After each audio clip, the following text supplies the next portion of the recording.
Alrighty folks, thanks for checking in at Stormtopia.com and on the Stormtopia.com Facebook page. Take a look at the current Atlantic infrared satellite imagery. I don't show it to you much, but I do want to show it to you for this video because it's actually pretty relevant. Hurricane Ophelia right now slamming into Newfoundland. We won't have to worry about that here in the lower 48.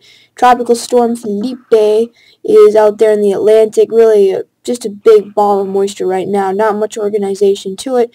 And then the more relevant piece of information is the cutoff low is centered over Western Virginia, pushing off to the northeast. Now, we saw snow yesterday and the day before, and even the day before in the Appalachians, and I predicted it, okay, for about a week out.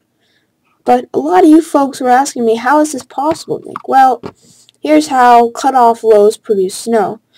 When a storm in Canada is sort of in its own world, it can move south and bring cool air from Canada with it. So that's basically what happened here.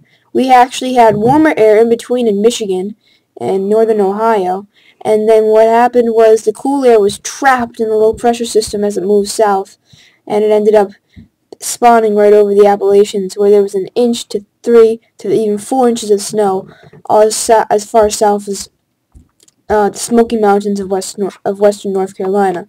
So here's your end result. At Snowshoe Resort, Snowshoe Mountain, whatever you want to call it, a very snowy scene.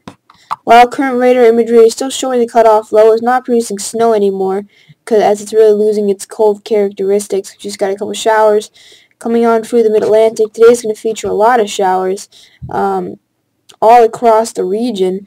I just want to get something through to you folks, that we're not just everyone's going to be seeing showers at the same time. No, it's not going to work like that. It's going to be more like people see showers and they don't. It's going to be an in and out sort of thing. The cold pocket pushing ever so slowly east. It's going to be even chilly even outside of the cold pocket. Okay. It's just the pesky showers, but it won't be an all-day washout. So just don't cancel your plans. Just keep an eye on them. Tuesday, the cold pocket's going to be moving offshore, but it's going to become kind of irrelevant by that time. More mild conditions are going to be returning to the northeast. Everyone's going to be in the 60s.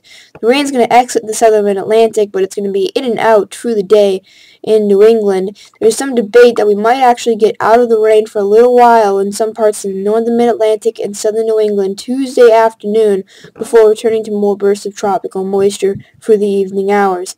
If that happens, that would just happen. So, stay tuned, and we'll have more information on how Tuesday afternoon is going to work out. Regardless, Wednesday's forecast, snow in Maine is possible. When this thing heads out, we should be seeing rain exiting by the late morning for most of eastern southern New England.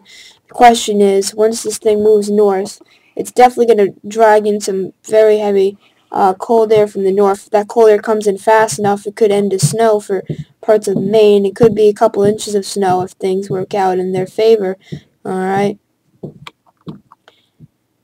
Let's take a look at what happens immediately behind the cutoff low. There's going to be essentially a huge ridge developing off to the west, but just to the east of that ridge, there's going to be cold air screaming behind it. So I think we might get below the 30s in a lot of spots of New England, especially Thursday. October 6th, October 7th, going to be quite cold out there, alright, based on what I'm seeing.